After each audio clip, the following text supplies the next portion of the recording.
आप लोगों को कुछ मिला था?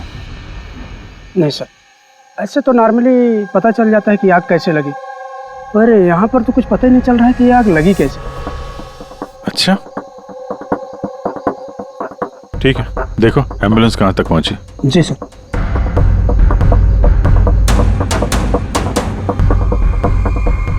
बहुत बुरी तरह से झुलस गया। कमाल है, कुछ पता ही नहीं चल रहा है कि आग कैसे लगी है।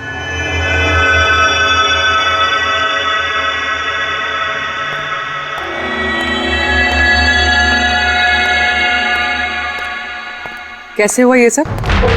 सब कुछ तो बिल्कुल ठीक था, पता नहीं ये आग कहाँ से लग गई। इतने सारे लोगों की बद्दुआएं तो लगेंगी ना। क्या कहा तुमने? पता चला था सर कि दिलीप साहब किसी कोर्ट के केस में फंसे हुए थे।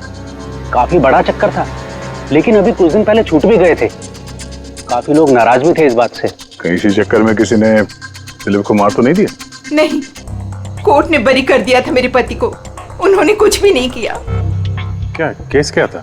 9 साल पहले जीजू के थिएटर में आग लग गई थी, जिसके कारण कुछ लोगों की मौत हो गई थी और सारा इल्जाम जीजू पर आ गया था।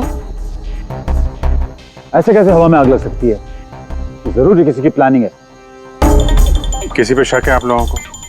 कौन कर सकता है? कोई भी कर सकता है, अनीता भी कर सकती है। कौन कौन अनीता?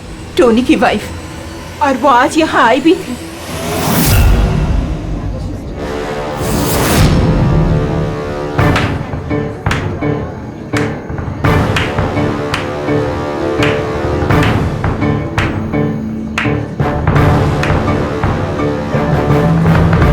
अनीता, दूसरों का घर बर्बाद करके अपने परिवार के साथ खुशियां मनाई जा रही है। वेरी गुड, वेरी गुड, वाह। लेकिन एक बात याद रखना, उन लोगों की तरह तुम भी तड़प तड़प के मरोगे। सिक्योरिटी! ए चुप! आवाज नीचे। निकालो उसको बाहर, निकालो! आउट! लगता है तुम दोनों अपने अंजाम से वाकिफ नहीं। तुम्हारा बुरा समय अब शुरू हो गया है, याद रखना। तूने जो किया है ना मेरे टोनी के साथ, याद रखना, इसके बाद तू नहीं बचेगा। सुना तूने? ले जा उसको। तू नहीं बचेगा, नर्क में चलेगा तू। अरे देख क्या रहा है, ले जा इसे। नर्क में चलेगा तू, तड़प तड़प के चलेगा, याद रखना। अरे जा।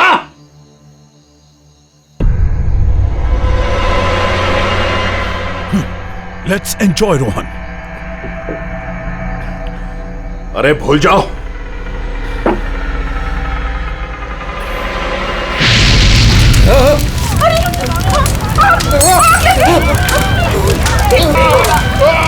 दिलीप और रोहन जिस केस में फंसे थे, उसी केस में कोर्ट ने टोनी को सजा दी थी। अच्छा, किस किस को पता था कि आप लोग यहाँ रेस्टोरेंट में आने वाले हैं? पता नहीं सर।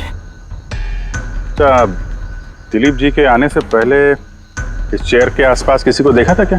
किसी अनजान आदमी को? नहीं सर, किसी को नहीं देखा सर। ये टेबल किसने रिजर्व किया था? दिलीप जी का फोन आया था, कह रहे थे कि हमारे लिए टेबल रिजर्व रखो। हमेशा यहीं बैठते थे, इसी टेबल इसी चेयर पर, रेगुलर कस्टमर थे हमारे। किसी को पहले से पता था कि दिलीप यहाँ इसी टेबल पे बैठेगा? सर, कुर्सी के पास तो ऐसी कोई चीज नहीं है जिससे आग लग सकती हो। कमाल की मिस्ट्री है यार। सीसीटीवी कैमरा,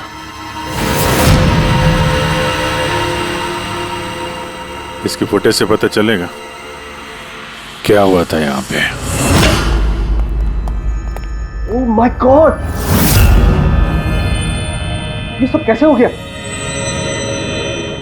कौन कर सकता है सब? उसी ने जिसने दिलीप का खून किया, सबूत मिटाने के लिए। तो ऐसे कैसे कोई मॉनिटर रूम में घुसा है? सिक्योरिटी कहाँ है तुम्हारी? सर, इस रूम में सिक्योरिटी की जरूरत ही नहीं है, इससे पहले कभी ऐसा हुआ ही नहीं है। सर, सर मुझे नहीं लगता उसके पास टाइम होगा सीसीटीवी फुटेज डिलीट करने का। सर, उसने बस तोड़फोड़ कर दी है। अगर हम किसी एक्सपर्ट को बुलाते हैं सर तो वो शायद हार्ड डिस्क से रिकवर कर पाए सर।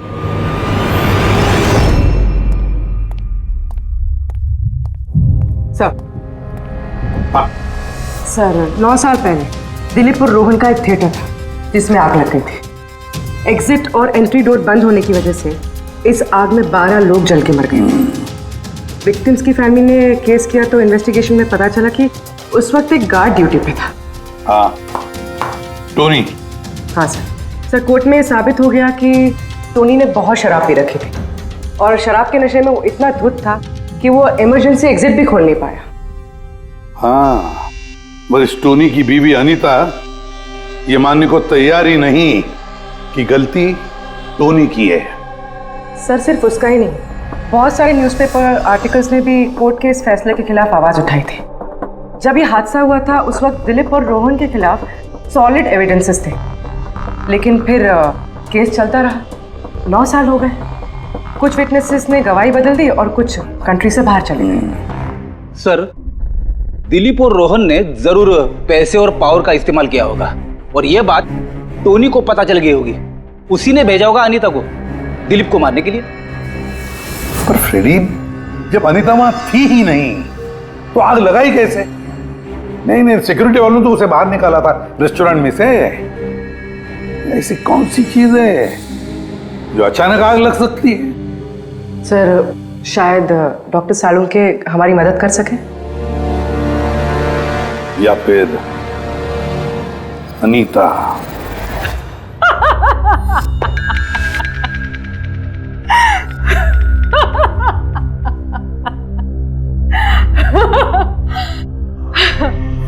किस बात पे इतना हैरान है? मेरी हंसी पे? क्या दिलीप की मौत पे? दिलीप की मौत पे तुम इतना खुश क्यों हो रही हो? अब मैं खुश नहीं होंगी तो और कौन होगा? कल रात रेस्टोरेंट से निकलने के बाद तुम कहाँ गई थी? जेल, अपने पति से मिलने। वार्डन के पास सारे रिकॉर्ड हैं, आप चाहें तो चेक कर सकते हैं। वो तो हम करेंगे, और ये भी कि आखिर तुमने वो आग लगाई कैसे? कोई काला जादू किया तुमने? दिलीप को अचानक आग कैसे लग गई? काला जादू आता तो जरूर करती, पर मैं बहुत खुश हूं। ये दिलीप भी उसी तरह तड़प तड़प के मरा है जिस तरह 9 साल पहले वो बेकसूर लोग मरे थे, जिसकी सजा मेरा पति टोनी भुगत रहा है। तुम ये कैसे कह सकती हो कि टोनी की गलती नहीं थी? तुम तो वहां थी नहीं। मैं वहां नहीं थी, लेकिन टोनी यहाँ था। उस दिन उसकी तबीयत खराब थी। उसने अपने मालिकों से, रोहन और दिलीप से कहा, वो जल्दी घर आ गया आग लगने से पहले। गलती उन दोनों की थी। अरे पुराना दरवाजा ठीक ही नहीं करवाया, जिसके कारण वहां आग में वो लोग झुलस के रह गए। मेरे पति की गलती नहीं थी, उन दोनों की थी। तो बहुत गुस्सा आया होगा ना तुम्हें? दोनों को मारने का भी मन किया होगा। 12 लोग मरे हैं वहां। मुझसे कहीं ज्यादा गुस्सा उन लोगों के परिवार वालों को आया होगा, पर वो बहुत खुश होंगे अब दिलीप की मौत की खबर सुनके। बहुत खुश होंगे। वो लोग और भी खुश हो जाएंगे जब रोहन चल के मरेगा।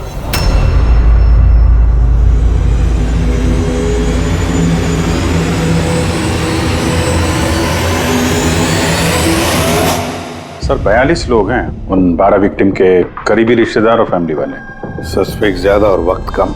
सर सबसे पहले इन 42 लोगों में से उन लोगों के नाम हटा देते हैं जो कल दिलीप की मौत के वक्त शहर में नहीं थे। सर 9 साल हो गए इस बात को। शायद कितने लोग देश भी छोड़कर चले गए होंगे, और कुछ लोगों की मौत भी हो गई होगी। फिर भी पता तो लगाना ही पड़ेगा। देखो कितने लोग शहर में थे जब दिलीप की मौत हुई।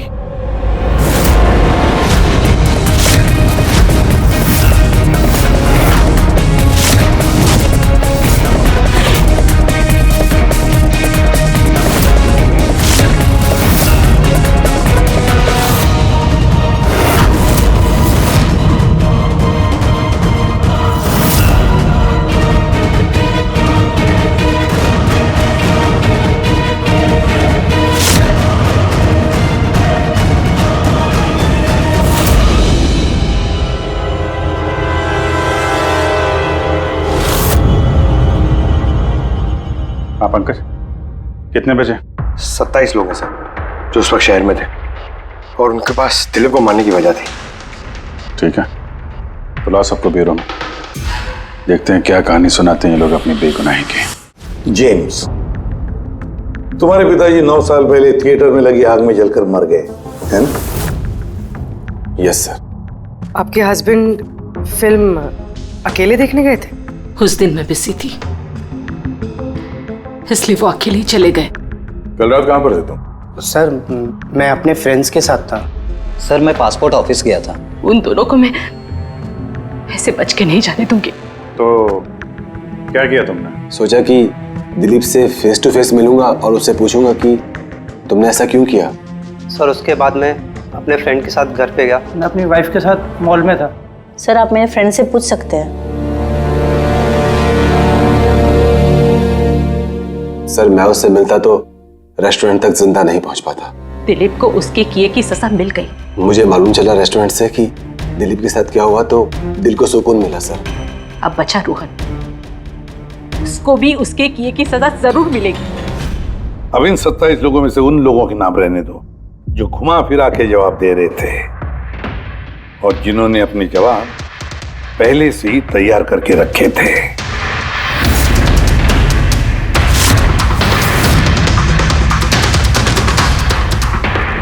सर अब 15 बजे।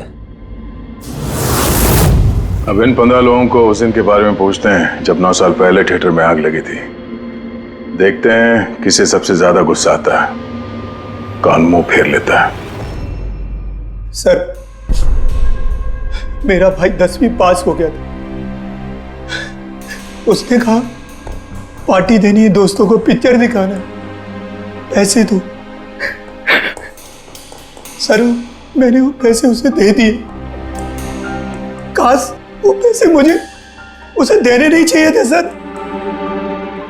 जिसने भी ये किया बहुत अच्छा किया। आज मैं खुश हूं, आज मैं बहुत खुश हूं। कुमार साहब आप यूनिवर्सिटी में फिजिक्स के प्रोफेसर हैं, है ना? Yes sir, head of the department physics. लेकिन मेरे खुद के बेटे को पढ़ाई में कोई इंटरेस्ट नहीं था। बहुत डांटता था मैं उसे, लेकिन अनिकेत के ऊपर कभी कोई फर्क नहीं पड़ा। एक नंबर का बदमाश बन गया था वो। उस दिन भी वो कॉलेज से बंक करके दोस्तों के साथ फिल्म देखने चला गया और सर और वापस घर पे कभी नहीं आया। हिमेश, राइट, कॉन्ट्रैक्टर हो ना तुम? हाँ सर। हिमेश, 9 साल पहले तुम अपनी पत्नी के साथ फिल्म देखने गए थे उस थिएटर में। नई शादी हुई थी मेरी, सलोनी के साथ फिल्म देखने के लिए गया था। उसको भूख लगी थी, मैं समोसे लेने के लिए बाहर गया। मैं वापस आया तो देखा वहां के दरवाजे लॉक हो गए थे। वहां अंदर से लोगों की चिल्लाने की आवाज आ रही थी और धुआं निकल रहा था वहां से। मैंने सब दरवाजे खोलने की बहुत कोशिश की। मैंने बहुत कोशिश की। मैं पागलों की तरह दरवाजा को ठोकता रहा, पीटता रहा। सलोनी सलोनी सलोनी सलोनी कहीं चिल्लाता रहा। अरे कोई दरवाजा खोल दो यार, सलोनी सलोनी। लेकिन मैं कुछ नहीं कर सका सर, मैं कुछ नहीं कर सका। अपनी सलोनी को मैं बचा नहीं सका। वहां पे एक गार्ड भी था ना, टोनी, उससे भी दरवाजा नहीं खुला क्या? नहीं था सर। वहां कोई और गार्ड, किसी और को देखा था तुमने? कोई नहीं था सर, कोई नहीं था। मैं 9 साल पहले जो बात कोर्ट में कहा वही आज कह रहा हूं। जब सिनेमा हॉल में आग लगी थी उस वक्त टोनी वहां पर नहीं था सर।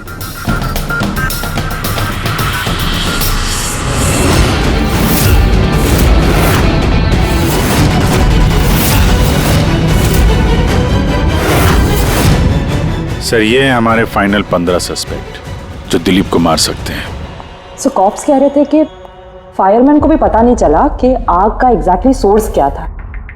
उन लोगों को तो जनरली ढूंढ कर पता चल जाता है। कि वहां पर ऐसी कौन सी चीज थी जो तुरंत आग पकड़ती है,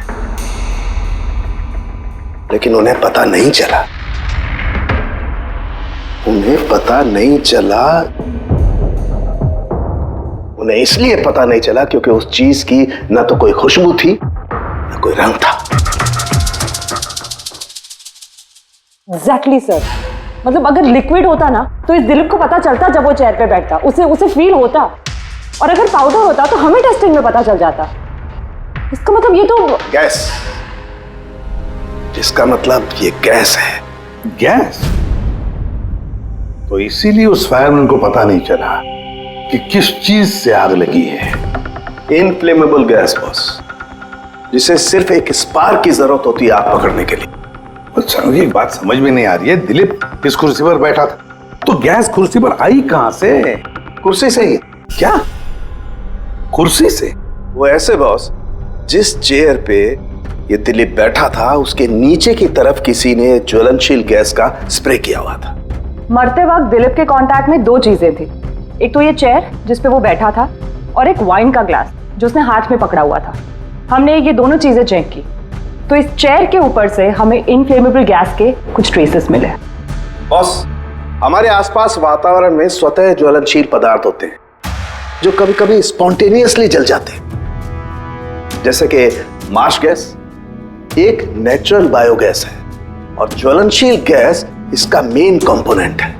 मतलब इनफ्लेमेबल गैस कभी भी हवा में ऐसे ही जल जाती है? नहीं फ्रेडी, अपने आप नहीं। जब वातावरण में बहुत ज्यादा गर्मी पैदा हो जाती है और वो वातावरण की ऑक्सीजन के साथ मिल जाती है तो एक सुपर हाई टेम्परेचर का निर्माण होता है, जिसकी वजह से ये आग लगती है। लेकिन सालुंके साहब, वहां तो ऐसे कोई हाई टेम्परेचर वाली चीज थी नहीं। एग्जैक्टली, ऐसा कोई डायरेक्ट सोर्स नहीं था जिससे गर्मी पैदा हो सके बॉस। इसीलिए मुझे लगता है खूनी ने कोई एक्स्ट्रा डिवाइस का इस्तेमाल किया है ये अचानक इतना ज्यादा टेम्परेचर बढ़ाने के लिए। और ये कुर्सी तो तैयार बैठी थी, इसे तो सिर्फ एक स्पार्क की जरूरत थी। पर सर, ऐसे कोई हीट कैसे पैदा कर सकता है? हाँ, कर सकते हैं ना पूरे। जैसे उदाहरण के तौर पर मैग्नीफाइंग ग्लास। मैग्नीफाइंग ग्लास पर सूरज की किरणों को खास तरीके से फोकस करके हम बचपन में कागज जलाया करते थे।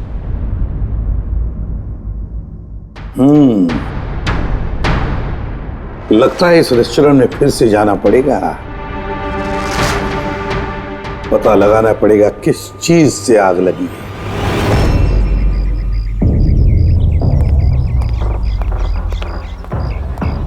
पूरा एरिया छान मार लिया सर, लेकिन ऐसी वो चीज ही नहीं मिली जिससे आग लग सकती है।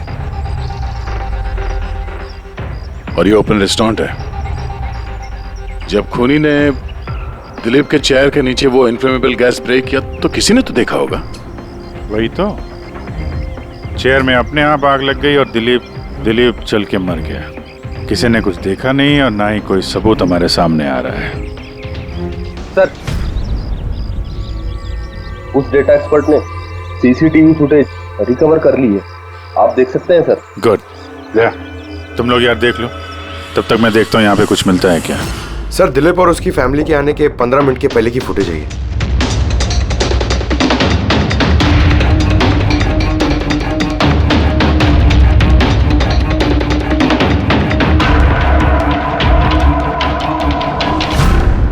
ये कुर्सी चेंज कर रहा है।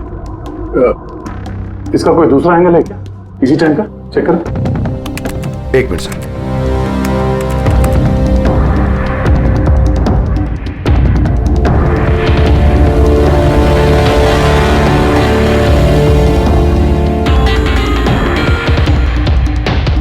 ये कुर्सी के साथ क्या कर रहा है? गैस स्प्रे कर रहा है क्या?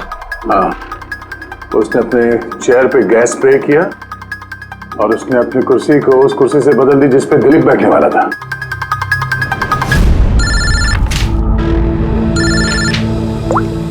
आ गया। अच्छा, ग्रेट, गुड वर्क है, गुड वर्क। क्या हुआ सर? जिसने भी दिलीप की कुर्सी के साथ छेड़खानी की ना, उसका पता चल गया है। वो एक आदमी है, उसका मिलता जुलता हुलिया भी मिला है। अब देखते हैं, जय भेजने वाला है फोटोग्राफ।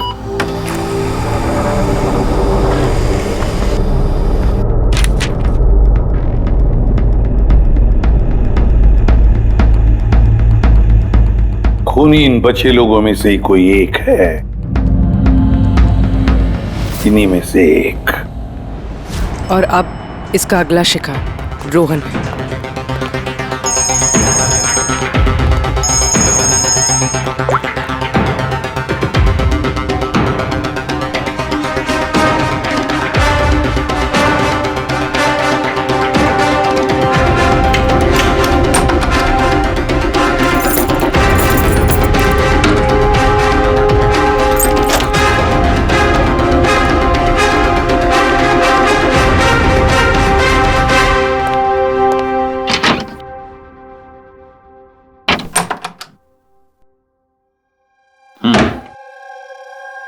मुझे लगता है कोई मेरी और दिलीप की रिहाई से खुश नहीं है। मेरी जान को खतरा है यहाँ पर। I will talk to you later, bye. Sir everything is okay. All right, तुम यहीं पर रहना और किसी को भी अंदर मत आने देना। Be alert, okay? Okay sir.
बचाओ बचाओ,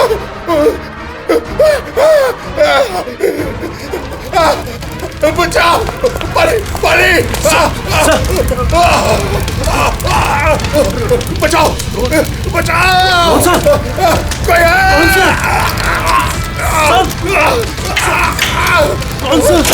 बचाओ, पानी पानी, कौन सा?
क्या हुआ यहाँ पर और कैसे?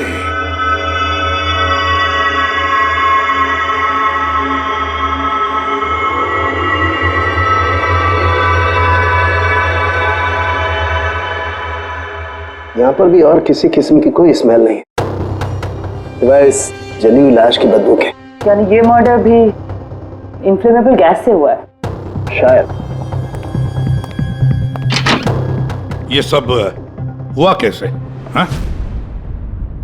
सर मैं रोहन सर का बॉडीगार्ड हूं सर। अच्छा, तो फिर ये आप लोग कहाँ थे जब ये सब हुआ? सर रोहन सर ने मुझे बाहर निगरानी के लिए कहा था, तो थोड़ी देर के बाद सर उनके चिल्लाने की आवाज आई तो मैं उनके कमरे की तरफ भागा, लेकिन सर दरवाजे के चारों तरफ से धुआं देखा तो मैं दूसरी चाबी से दरवाजा खोल के अंदर गया तो देखा कि सर रोहन सर जले पड़े थे। आप लोगों को भी कुछ पता नहीं है। कमाल है, कमरे के अंदर कोई लीड नहीं मिला, शॉर्ट सर्किट नहीं हुआ है, ये पर्दा अंदर से बंद है, ये विंडोज परमानेंटली क्लोज्ड है, कोई बाहर से अंदर भी नहीं आ सकता।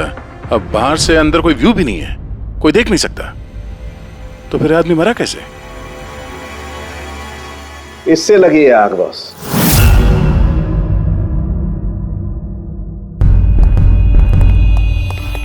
ये इस चीज से ये है क्या सर?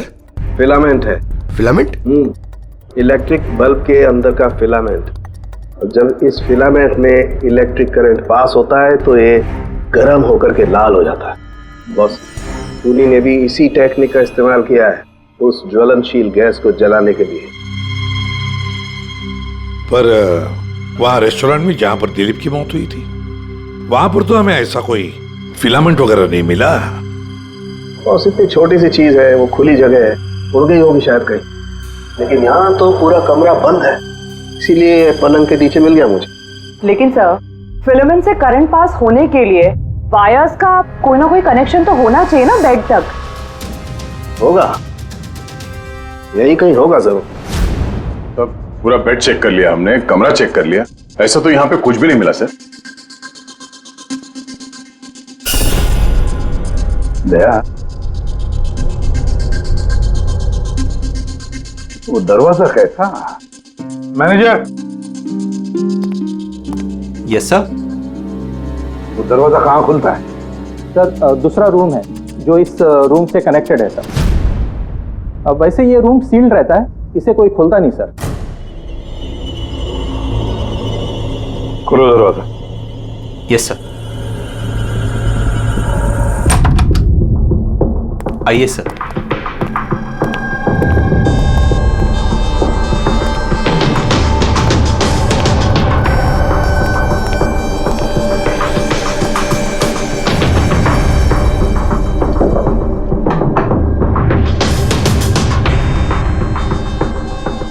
मैनेजर साहब, किसका कमरा है ये? कौन रहता है इस कमरे में? गेस्ट है कोई सर, डिटेल्स चेक करनी पड़ेगी। मंगाओ। Okay sir.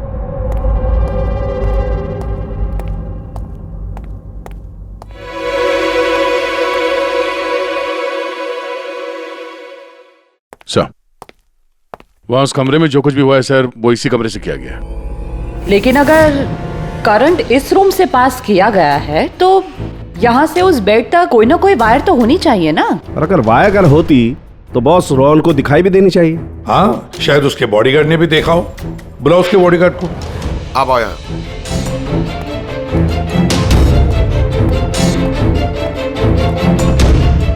एक बात बताओ, जब तुम रोहन के कमरे में आए थे तब कोई वायर देखी यहाँ इस दरवाजे से उस कमरे में जाते हुए? कुछ भी नहीं सर, रोहन सर के रूम के अंदर जाने से पहले मैंने रूम को पूरी तरह से चेक किया था सर, लेकिन वायर जैसी कोई चीज उस रूम में नहीं दिखाई दी। ठीक है, जाओ तुम। जो कुछ भी हो दया, खूनी ने इसी दरवाजे का इस्तेमाल किया। इस दरवाजे से वो रोहन के इस कमरे में आया, उसने बेड पर इन्फ्लेमेबल गैस स्प्रे किया और किसी भी तरह से फिलामेंट को करंट दे दिया। बस फिलामेंट गर्म हो गई और इन्फ्लेमेबल गैस ने आग पकड़ ली, रोहन की मौत हो गई। बस एक बात पक्की है, ये जो कोई भी है उससे इलेक्ट्रिक और केमिकल्स की बहुत अच्छी जानकारी है। प्रोफेसर कुमार, फिजिक्स का प्रोफेसर कुमार, उससे बढ़कर और कौन जान सकता है इस सारे मामले में? दया, अच्छा, इस प्रोफेसर कुमार से मिल लो। दया, मैं भी चलता हूं तुम्हारे साथ।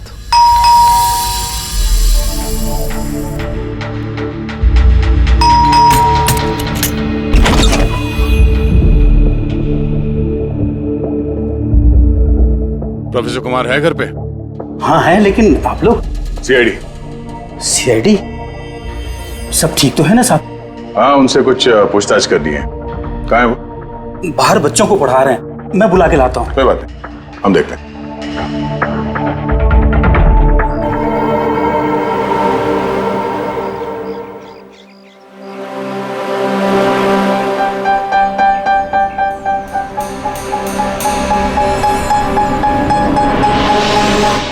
मिस्टर कुमार, हमें आपसे कुछ पूछताछ करनी है। पूछिए, क्या पूछना है? इसे पहचानते हैं आप? ये तो फिलामेंट है। गुड, सही पहचाना आपने। आपको पता ही ये फिलामेंट हमें कहाँ से मिला? ये तो आप ही को पता होगा कहाँ से मिला आपको। रोहन के बेड के नीचे से। कल रात उसी बेड पे रोहन जल के मर गया। व्हाट? रोहन की भी डेथ हो गई? कल रात आप कहाँ पर थे? रात 9 से लेकर सुबह 3 बजे तक। आप मुझ पर शक कर रहे हैं? ये हमारे सवाल का जवाब नहीं हुआ मिस्टर कुमार। कल मैं पूरा दिन और पूरी रात घर पे ही था। कोई गवाह? जी हाँ, मेरा नौकर रामू और विकास। Please come here.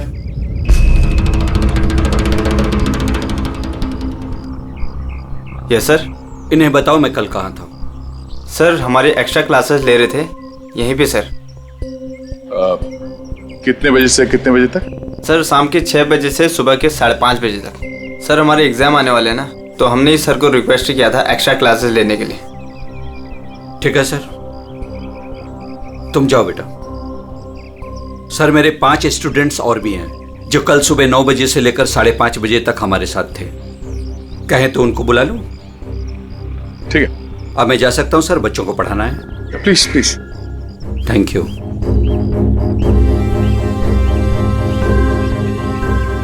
हाँ, तो बच्चों में ये कह रहा था कि बिना सोल्डरिंग वायर के भी हम मदरबोर्ड फिक्स कर सकते हैं with the help of adhesive conductor.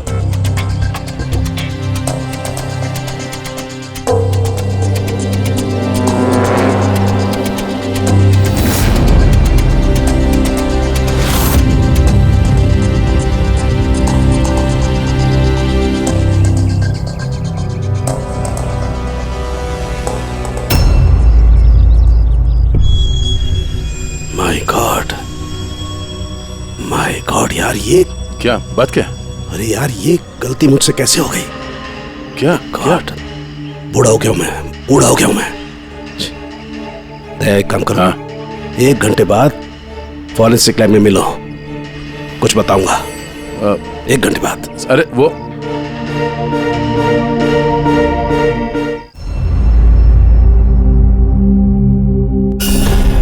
लो बस, एक काम करो, इस स्विच से इन बल्ब्स को जलाओ। इस स्विच से? इस स्विच से? हाँ हाँ, इस स्विच से। यार ना कोई कनेक्शन है, कुछ है, कैसे जलेंगे ये? तुम सवाल मत किया करो, कभी कभी मेरी बात भी मान लिया करो यार। कभी कभी। ये ले। क्या सर, ये तो कुछ हुआ भी नहीं। होगा होगा। अरे क्या होगा? होगा ही नहीं। अरे होगा यार, बिलीव नहीं होगा। 1 मिनट है। क्या इसकी तबीयत ठीक है ना? हाँ? तो पता नहीं क्या हुआ है, वो जब से वो प्रोफेसर कुमार से मिलके आया ना, बस बल्ब के साथ ही खेले जा रहे हैं। बात बताओ, वो फिंगरप्रिंट्स का क्या रिपोर्ट आया? वही जो फिंगरप्रिंट्स तुमने होटल वाले से लिए थे और रूम में उठाए थे। तो फिंगरप्रिंट तो बहुत सारे मिले, लेकिन सारे स्टाफ मेंबर्स के ही हैं, उसके अलावा और किसी के नहीं मिले। ये कैसे हो सकता है? तो भाई साहब जरा इधर भी ध्यान दीजिए। हाँ हाँ, ध्यान है। हाँ।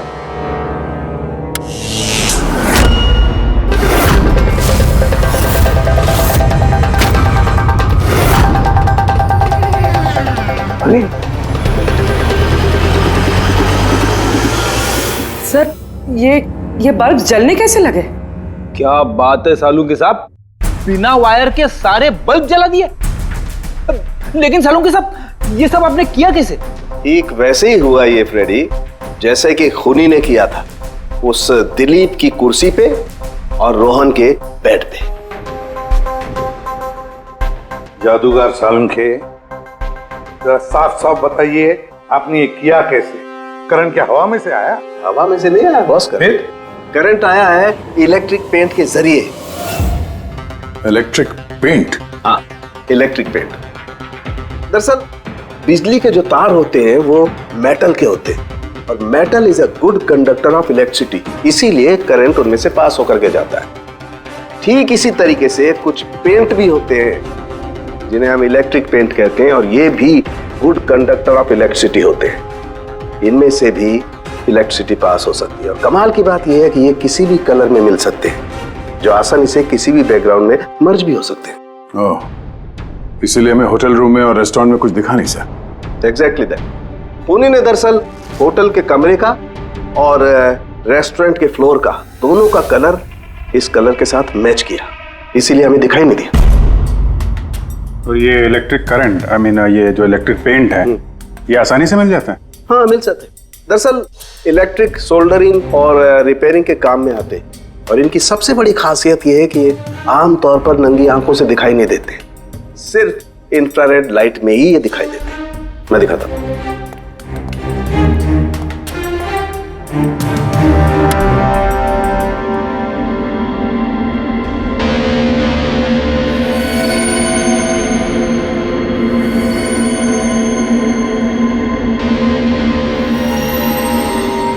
देखा बॉस? हाँ, खूनी ने भी ऐसे ही इस इलेक्ट्रिक पेंट का इस्तेमाल किया और ये सर्किट बनाया।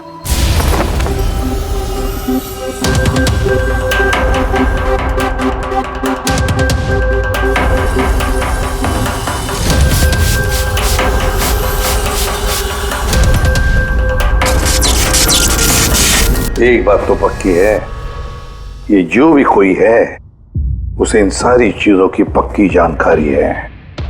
मगर सर, इनमें से खूनी कौन है? इस प्रोफेसर से तो मिल लिए सर, ये तो नहीं है। ये बंसी?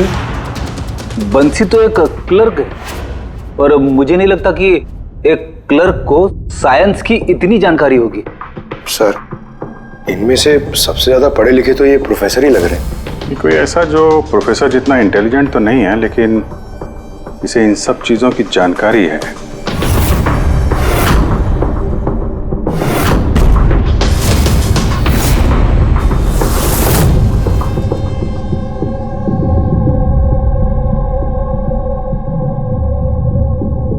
वो ये है अभिजीत, ये है वो। याद है क्या कहा था इसने, ये क्या काम करता?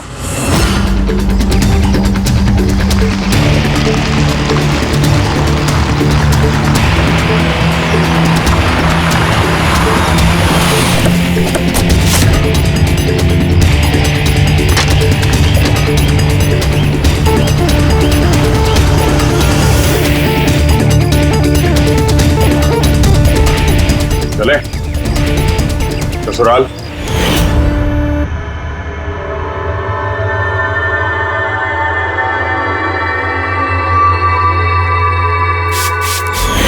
दिलीप और रोहन पर केस हुआ था, लेकिन मुझे मालूम था अपने पैसे और पावर के दम पर वो छूट जाएंगे। लेकिन उनके पास पैसा था तो मेरे पास दिमाग।